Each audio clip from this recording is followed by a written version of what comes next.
Grato a Deus por essa oportunidade que o Senhor nos concede de nós estarmos aqui para juntos semear a doce e preciosa palavra do Senhor Jesus. E você, meu prezado amigo, que está atento a tudo que já foi pregado aqui, abra sua Bíblia, se você tiver um exemplar sagrado, seja no aplicativo. Evangelho segundo escreveu São João, capítulo 19. Só apenas um versículo da palavra de Deus.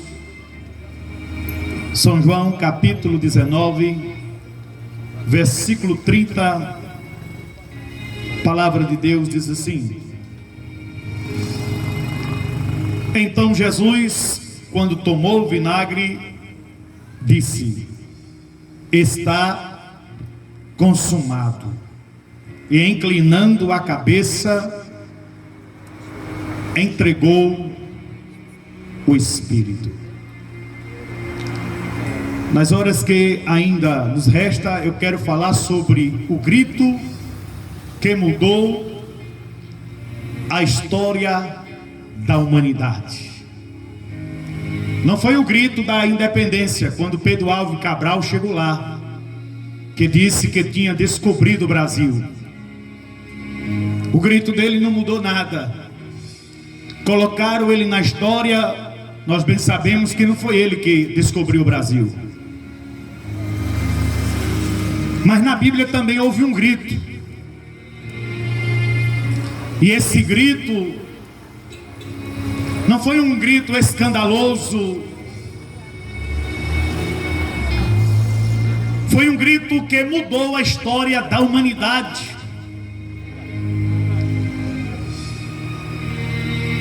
Na cruz, Jesus não apenas morreu, ele gritou, e aquele grito ecoa até hoje. Foi o brado de vitória, de liberdade e de consumação. O mundo interior foi sacudido espiritualmente quando ele disse: está consumado.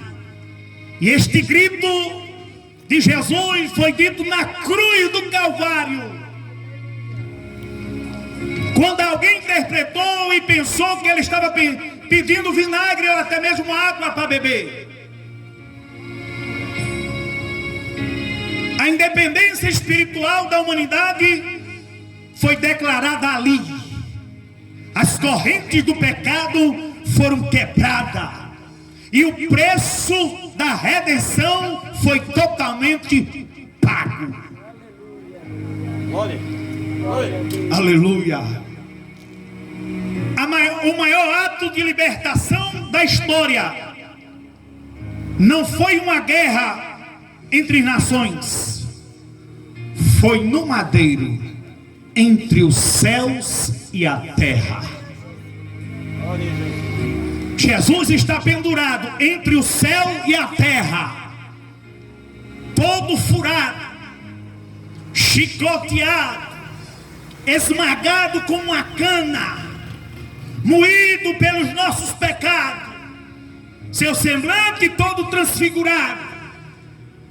Isaías vai dizer no capítulo 53 que se nós olhássemos para ele, não tinha formosura. E naquele estado em que Jesus estava, eu queria ver alguém desejar Cristo.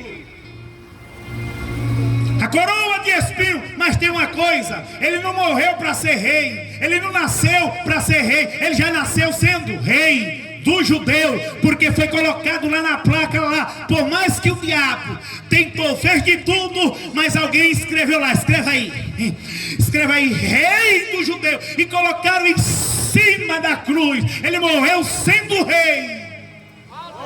Ele está pendurado entre dois malfeitores, mas ele dá o grito: está consumado. Primeiro ponto que eu observo nesse versículo é que é o grito da vitória sobre o pecado. Desde Adão o pecado reinava e ninguém conseguia vencê-lo. Por isso que veio o sacrifício de animais. Deus levanta o sacerdote, o sumo sacerdote, manda fazer um tabernáculo com toda a especiaria, com toda a sua divisão. E o homem se apresentava lá para pagar pelo seu pecado e também pelo pecado do povo, mas não resolvia. Oh glória, aleluia, ninguém conseguia vencer, mas como está consumado, Jesus declarou: o preço foi pago, a dívida foi cancelada, e o grito não foi de derrota, mas de vitória absoluta. O pecado te acusa, mas o grito da cruz silenciou o acusador. E faz me lembrar muito bem agora quando a mulher foi pegada em ato de adultério. João capítulo 8, versículo 1, você vê essa história. E é onde muitas vezes as pessoas até se escondem um pouco quando vai falar de julgamento e usa o último versículo, mas Jesus não condenou. Quem é você para condenar? Mas nós não estamos aqui para condenar ninguém, não. Jamais. Nós estamos aqui para pregar Cristo Jesus. Mas aquela mulher, ela foi pegada de um ato de adultério e colocada diante de Deus, diante do próprio Jesus, a graça que estava ali manifestada. E eles usaram a lei dizendo: na lei de Moisés, a tais tem que ser apedrejado até a morte. Mas tu o que diz? Por quê? Aqui eu falo da questão do acusador, daqueles que vivem para acusar. Aqui, o pecado que te acusa, o pecado que te condena, o pecado que te arrasta para o abismo, o pecado que te leva para a sarjeta, porque é sempre assim. Muita gente chega naquela sucata ali arrasado, acabado, destruído, e encontra dois servos de Deus com a palavra de alento. E você vê moído pelas drogas, moído pelo pecado, preso, sem força para se libertar, dominado pelo diabo, acusado, o acusador das nossas almas, que muitas vezes escraviza, levando na masmorra, dando preso, sem força para se levantar. Mas eu venho te dizer aqui, debaixo da autoridade desta palavra, o grito que Jesus deu na cruz do Calvário silenciou o acusador, e o grito lá foi de vitória absoluta. A dívida está paga, foi pago, nós não devemos nada para com Deus. O sangue de Cristo Jesus vertido na cruz do Calvário foi a cédula, foi o euro, foi o real, foi a prata, não, nem foi o ouro, nem as pedras preciosas, foi o sangue carmesim de Cristo Jesus. Enquanto o sangue dele escorria, aleluia, vinha apagando os nossos pecados. O homem pode estar maltrapilho na sarjeta de pecado, sem ter nenhuma esperança, mas se você escutar a palavra de Deus, que vivifica, que dá força, que ressuscita o homem no estado que ele está terminal, entre a morte e a vida, somente quem faz isso é Jesus. Pregação sem Jesus não. A mensagem tem que ter Jesus, porque é o nome que está decanto, vossa eminência, acima de todos os nomes, e é o nome que faz o inferno estremecer. É Jesus. Somente ele liberta, somente ele transforma, somente ele regenera, somente ele levanta o homem. Aleluia. Oh, glória a Deus. Segunda coisa que eu observo neste versículo aqui é que o grito foi da libertação espiritual.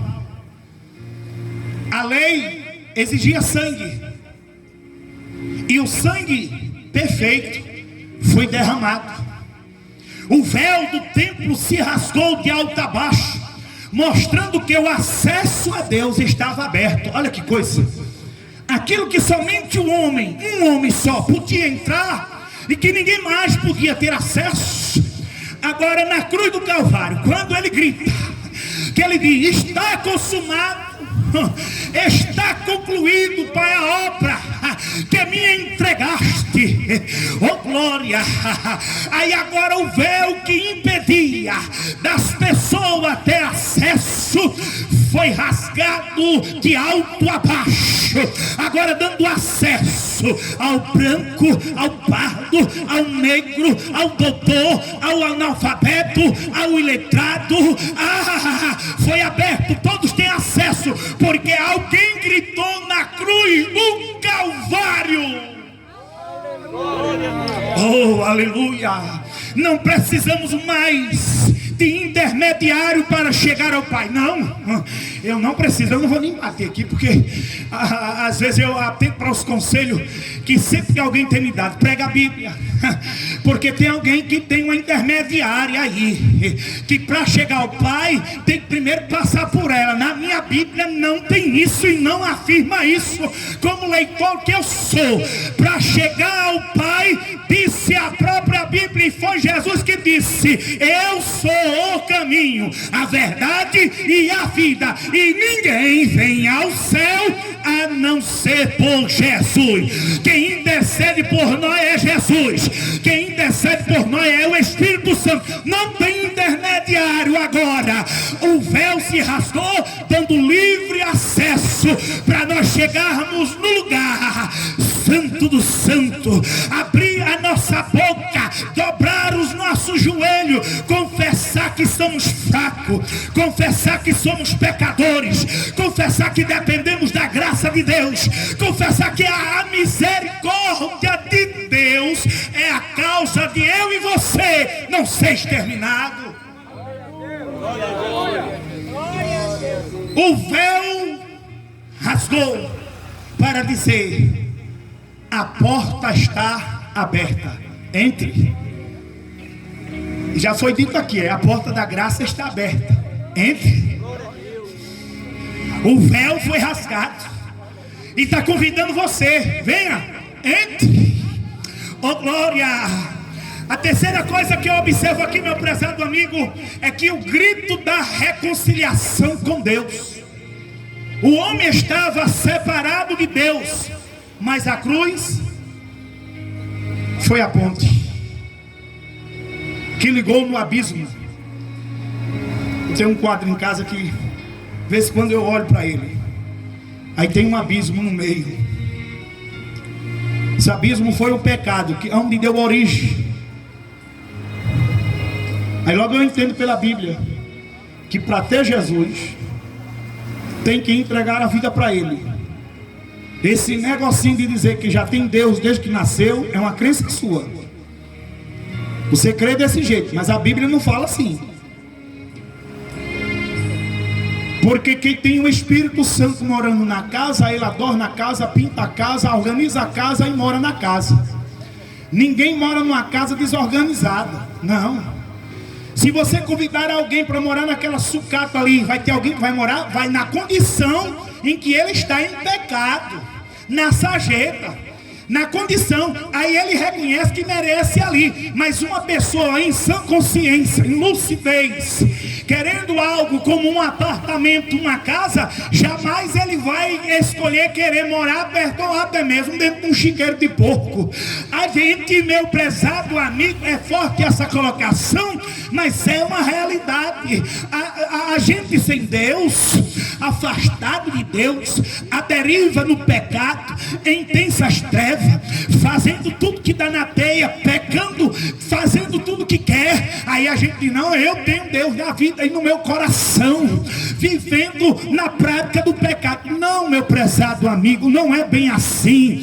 Para ter Jesus, reconhecer Jesus, ter Ele morando dentro, como ajudador, como purificador, oh glória, como perdoador dos pecados, tem que confessar, tem que ter Ele como Senhor da sua vida, e depois como Salvador.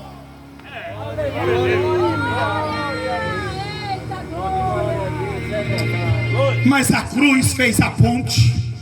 O grito de Jesus juntou o que estava separado, trouxe a paz aonde havia guerra. Ele não apenas nos salvou, ele nos trouxe de volta para casa aonde o pecado separou. E tem uma coisa: quando o pecado separou, Deus chegou lá e disse: Adão, arruma tuas trouxas, tuas malas e desaparece daqui, que eu não quero nem te ver aqui, vai-te embora. Pronto, foi desse jeito. A gente não quer aceitar isso, mas está na Bíblia. Eu estou pregando que está na Bíblia. Deus não aceitou Adão dentro do jardim quando ele desobedeceu, não. Porque Deus não é conivente com o pecado. Não que Deus aceita tudo, não. Deus não aceita nada. Aquilo que é errado, aquilo que é contra a sua palavra e a lei de Deus, ele não aceita. Porque na Bíblia está escrito 3 vezes: santo, santo, santo. E para chegar lá tem que ser santificado aqui na terra através da sua palavra. Aí eu queria até ajudar você a chegar no céu pregando, mas com aquele arrumadinho não tem não. Não tem nem para mim. Não tem nem para mim. Não tem. Quando eu leio a Bíblia eu sou confrontado todos os dias a mudar, a ser pessoas melhores, a aparecer com Cristo. Oh, glória a Deus. O grito da cruz não foi apenas te perdoou, ele te abraçou de volta para Deus. Olha, o grito da cruz não apenas te perdoou, ele te abraçou de volta para Deus, de volta para casa. Aquilo que o homem tinha se perdido lá, veio Jesus. Lá vem Jesus descendo do céu, sendo Deus, como diz a Bíblia. Não teve por usurpação sem guarda, mas se aniquilou, se humilhou, baixou até morte de cruz.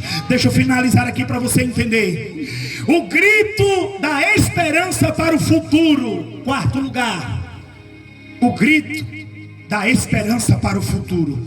Está consumado. Não foi o fim, o começo de uma nova história. O túmulo não pode segurar Jesus, e a vitória da cruz garante a nossa eternidade. Não importa o que você vive hoje, o grito de Jesus ainda ecoa e muda o destino. Oh glória, o grito da cruz ainda é ouvido hoje. A esperança para você. Eu gosto sempre de dizer quando eu estou na rua, é frase minha: ei, ainda tem jeito, ainda tem solução e ainda tem esperança. Nem tudo está perdido. Jesus é a esperança daqueles que estão perdidos. Concluo agora que minha hora já chegou. O grito de Jesus não foi um desespero, mas de libertação. Ele declarou o fim do domínio do pecado, a abertura do acesso ao Pai e o começo de uma nova aliança. Hoje esse grito ainda está vivo, e é um convite para você se render, se livrar, viver a vitória conquistada na cruz. Naquele dia o inferno tremeu, o céu se alegrou, a terra estremeceu, e hoje esse grito ainda ecoa para te lembrar: você é livre, você é perdoado e você é amado.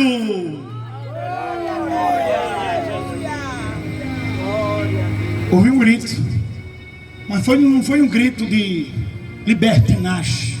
Não, foi um grito de vitória. Foi um brado de vitória na cruz do Calvário. Cruz, Jesus no meio e salvação. Tem alguém que quer entregar a sua vida para Jesus? Depois que você ouvir os louvores, oração, mensagem aqui, e essa última agora, Tem alguém que quer entregar a sua vida para Jesus? Venha para Jesus enquanto é tempo.